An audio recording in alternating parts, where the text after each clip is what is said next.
Victory Venkatesh హీరోగా నటించిన latest movie Saindhav. Venkatesh కెరియర్లో ప్రతిష్టాత్మక 75వ సినిమాగా రూపొందుతున్న ఈ చిత్రం సంక్రాంతికి భారీ లెవెల్లో రిలీజ్ కానుంది. ఈ సందర్భంగా తాజాగా సినిమా అఫీషియల్ ట్రైలర్ను రిలీజ్ చేశారు. ట్రైలర్ చూసిన తరువాత ఈసారి బాక్సాఫీస్ వద్ద ఎమోషనల్ మాస్ కంటెంట్తో విక్టరీ వెంకటేష్ మాస్ హిట్ కొట్టే అవకాశం కనపడుతుంది. సినిమా కథా పాయింట్ను కూడా ఆల్మోస్ట్ ట్రైలర్లోనే చూపించేశారు. తన పాపతో కలిసి లైఫ్ను లీడ్ చేస్తున్న హీరోకు తన పాప ఒక సీరియస్ హెల్త్ కండిషన్లో ఉందని తెలుస్తుంది.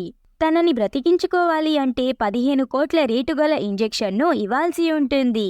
అయితే ఆ డబ్బు కోసం హీరో ఏం చేశాడు, హీరో ఫ్లాష్ బ్యాక్ ఏంటి అనేది సినిమా చూసి తెలుసుకోవాల్సిందే. ఇకపోతే విక్టరీ వెంకటేష్ ట్రైలర్లో తన లుక్స్తో అదరగొట్టేశాడు. మా సీన్స్లో కూడా తన స్క్రీన్ ప్రజెన్స్ అద్భుతంగా అనిపించింది. ఇక ట్రైలర్ క్వాలిటీ కూడా ఎక్సలెంట్గా ఉండగా అన్నీ బాగున్నా కూడా బ్యాక్గ్రౌండ్ స్కోర్ మాత్రం మరీ ఎఫెక్టివ్గా లేదనే చెప్పాలి. బ్యాక్గ్రౌండ్ స్కోర్ ఎఫెక్టివ్గా ఉంటే ట్రైలర్ మరో లెవెల్లో ఎలివేట్ అయ్యేది. అయినా కానీ ఓవరాల్గా ట్రైలర్ చూసిన తరువాత సినిమా ఫ్యామిలీ ఆడియన్స్తో పాటు మాస్ ఆడియన్స్ని కూడా టార్గెట్ చేసి రూపొందించారని తెలుస్తుంది. ఏమాత్రం టాక్ పాజిటివ్గా వచ్చినా వెంకటేష్కి ఉన్న భారీ ఫ్యామిలీ ఆడియన్స్ ఆదరణతో బాక్సాఫీస్ దగ్గర దుమారం లేపే అవకాశం ఎంతైనా ఉంది.